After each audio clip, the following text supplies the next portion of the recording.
What's going on, guys? It's Cortez the Conqueror. Just doing a little bit of testing here for row growers. Scotty went ahead and sent these over.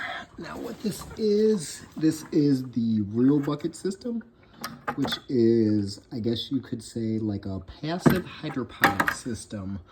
But to get a little bit more technical, this is a bottom feeding self-irrigated planter.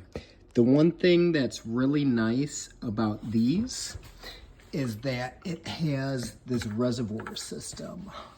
So to my understanding, this only needs to be filled about once a week, maybe every 5 or 6 days.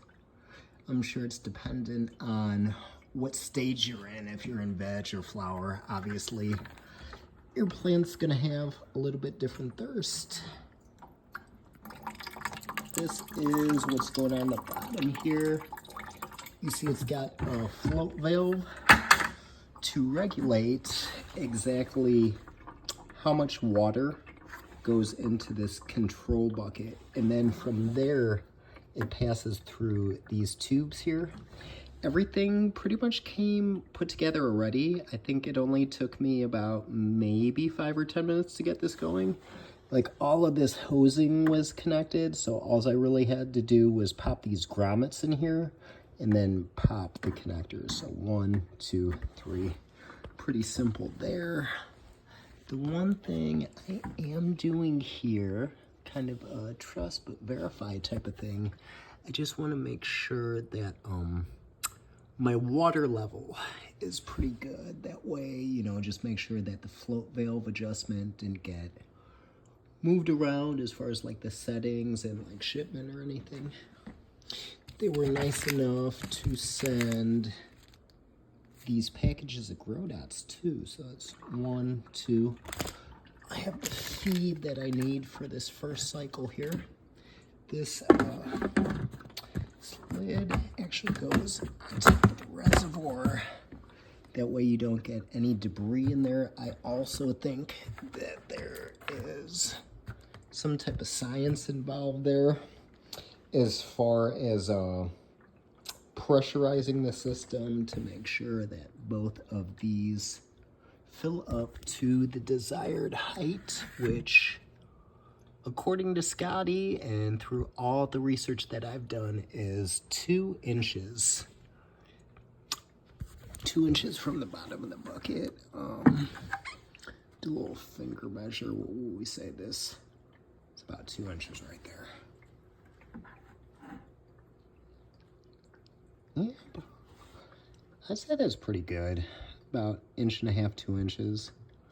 Might still be a little bit of water going in there. I can hear the control bucket dripping. I really don't want to mess with that float valve if I don't have to, because that is not my wheelhouse. But let's go ahead and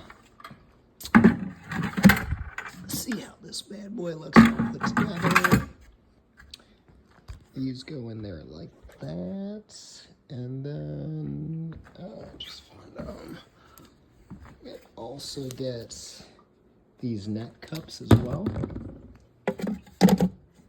Pop in here, easy peasy. So it looks like the good folks over at Real Growers will get you together with everything you need.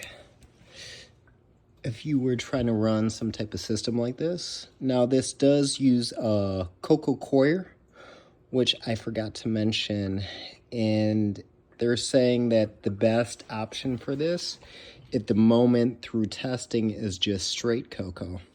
Now I know you guys know that I'm pretty much like a living soil type of guy, but at the same time I am definitely up for the challenge with these. Gonna go ahead and run some sangria slushy clones in here again. That's the one that I actually just set my personal record with as far as THC percentages go. I just set 28% with that. It'll be kind of interesting as well because I actually did that in a DIY version of these that I made. But at the same time, I wasn't really sure about the mechanics of the reservoir, the float valve, and all that. So as far as this goes, I mean, they really take all the guesswork out of it for you. But if you guys are interested in seeing what I'm able to do with this system here, just stay tuned. I have more content coming for you. Thanks.